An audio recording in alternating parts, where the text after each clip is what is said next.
Hoje a gente vai falar de uma metodologia de trabalho que, acredite se quiser, nasceu de uma analogia com o rugby, e ela simplesmente revolucionou a forma como a tecnologia é criada. A gente está falando do Scrum, essa estrutura ágil que hoje move equipes no mundo todo. Pode parecer uma pergunta meio maluca, né? O que o rugby tem a ver com criar software? Mas olha, a resposta para isso leva a gente direto para a origem do nome e de toda a filosofia por trás do Scrum. É uma analogia super poderosa que fala sobre avançar junto, sobre trabalho em equipe de verdade. Então, para entender isso, a gente precisa voltar um pouquinho no tempo, lá para 1986. E o mais curioso é que essa história não começa numa empresa de tecnologia, mas nas páginas de uma revista de negócios, a Harvard Business Review. Foi ali que dois acadêmicos, o Takeuchi e o Nonaka, publicaram um artigo que, sem eles saberem, ia mudar tudo. A proposta deles era uma forma completamente nova de desenvolver produtos, e a inspiração veio de um lugar bem inesperado, o campo de rugby. E a ideia central que eles propuseram era basicamente essa. Sabe aquela abordagem tradicional que parece uma corrida de revezamento, onde um termina a sua parte e passa o bastão para o próximo? Então, eles disseram que isso não funcionava mais. Em vez disso, eles imaginaram algo bem diferente. Um time avançando junto, como no rugby. Todo mundo unido, passando a bola entre si, se movendo como um bloco só em direção ao objetivo. Essa é a essência do Scrum. Tá, mas então o que é o Scrum, na prática? Bom, oficialmente é uma estrutura. E essa é a palavra-chave, estrutura, não um processo super rígido e cheio de regras. A grande sacada do Scrum está justamente na flexibilidade. Ele foi pensado para que cada equipe possa adaptar, ajustar para o seu próprio projeto, o que o torna incrivelmente versátil. Certo, mas o que faz essa estrutura toda funcionar? O que sustenta ela? Bom, tudo se baseia em 3 pilares fundamentais. E entender esses 3 conceitos é o segredo, é a chave para realmente pegar a mentalidade do Scrum. Esses pilares são transparência, inspeção e adaptação. O ideal é pensar neles como um ciclo que nunca para. Primeiro, a transparência, que garante que todo mundo está na mesma página, vendo o andamento das coisas. Com tudo às claras, a equipe consegue fazer a inspeção, ou seja, verificar o tempo todo se o trabalho está indo para o caminho certo. E se perceberem que não está? Aí entra a adaptação, que é a hora de ajustar o curso para entregar o melhor resultado possível. É basicamente um motor de melhoria contínua. Ok, com essa base bem sólida, vamos agora conhecer quem são os protagonistas e quais são as ferramentas do jogo. No Scrum, tudo é muito bem organizado com papéis e artefatos bem definidos, que deixam claro quem faz e o que precisa ser feito em qualquer projeto.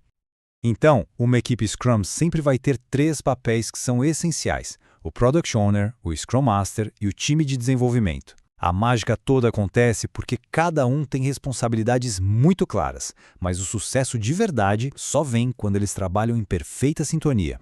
Vamos começar com o Project Owner, ou PO, como é chamado. Pense nessa pessoa como se fosse a voz do cliente dentro do time, a bússola do projeto. É o PO quem define o que precisa ser feito e em que ordem, sempre focado em maximizar o valor do produto final. Em resumo, é a pessoa que garante que o time está construindo a coisa certa.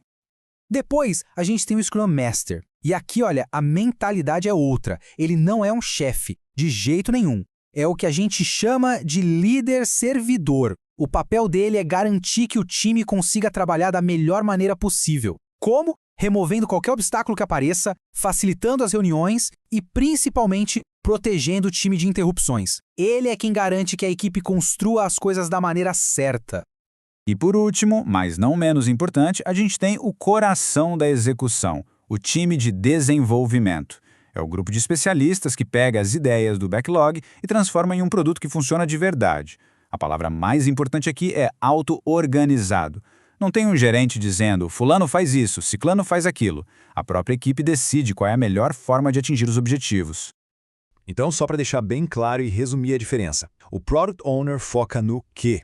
A missão dele é garantir que o time construa a coisa certa. Já o Scrum Master foca no como.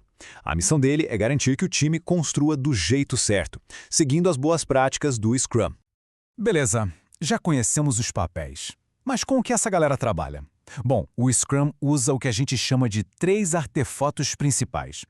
Eles servem para deixar o trabalho e o progresso visível para todo mundo. Pense neles como as ferramentas que garantem aquele pilar da transparência, lembra? O primeiro artefato é o Product Backlog. Dá para imaginar ele como uma lista de desejos gigante e, Muito importante, ordenada para o produto. É a única fonte da verdade. Tem ali tudo que o produto pode vir a precisar. E quem cuida dessa lista, quem é o guardião dela, é o Product Owner, que está sempre lá refinando e priorizando os itens. Claro que ninguém consegue fazer tudo de uma vez, né? Por isso mesmo, no começo de cada ciclo de trabalho, o time vai lá no Product Backlog e seleciona um pedaço, um conjunto de itens para focar. E essa lista menor vira o Sprint Backlog. É basicamente o plano de batalha da equipe para as próximas semanas. E no fim de cada ciclo, o que é que o time entrega? O que a gente chama de incremento. Pense nele como a nova versão do produto, já melhorada com tudo que foi feito naquele ciclo. O ponto mais importante aqui é que esse incremento tem que ser utilizável. É um pedaço de valor real pronto para ser usado e não só mais uma etapa de um trabalho em andamento. Bom, a gente já tem as pessoas, as ferramentas e as regras do jogo. Agora, bora ver essa máquina toda em movimento. Como é que o Scrum transforma isso tudo num ritmo de trabalho que é constante e, ao mesmo tempo, super produtivo? Então, o coração do Scrum tem nome. É a Sprint. O que é isso? É um período de tempo fixo, geralmente de 1 a 4 semanas, em que o time foca totalmente em criar aquele incremento de produto que a gente falou. Tudo, absolutamente tudo no Scrum acontece dentro de uma sprint. E dentro de cada sprint tem um ritual que é sagrado, e ele é governado por esse número aí, 15 minutos. Esse é o tempo máximo da Daily Scrum. É uma reunião diária, rapidinha, onde o time de desenvolvimento se alinha e planeja as próximas 24 horas de trabalho. É para ser rápido, focado e direto ao ponto. Mas é importante entender que o Scrum não é uma ilha, ele não funciona sozinho. O poder dele, de verdade, aparece quando ele se conecta com outras ideias super importantes do mundo da inovação, como Design Thinking, MVP. Juntando tudo isso, a gente cria um motor de criação de valor que é mais potente ainda. E olha só como isso funciona na prática. O Design Thinking, por exemplo, ajuda a gente a entender o usuário de verdade, o que alimenta um Product Backlog muito mais eficaz. Aquele conceito de produto mínimo viável, o famoso MVP, muitas vezes é o grande objetivo das primeiras sprints. E se o feedback do MVP mostrar que o caminho está errado, sem problemas, a gente faz um pivô, uma mudança de estratégia. E essa decisão é muito mais fácil de tomar por causa dessa natureza do Scrum, de trabalhar em ciclos curtos. Então, no fim das contas, o ponto mais importante de tudo isso é o seguinte: Scrum não é só um manual de regras com papéis e reuniões. É muito mais do que isso. É uma mentalidade.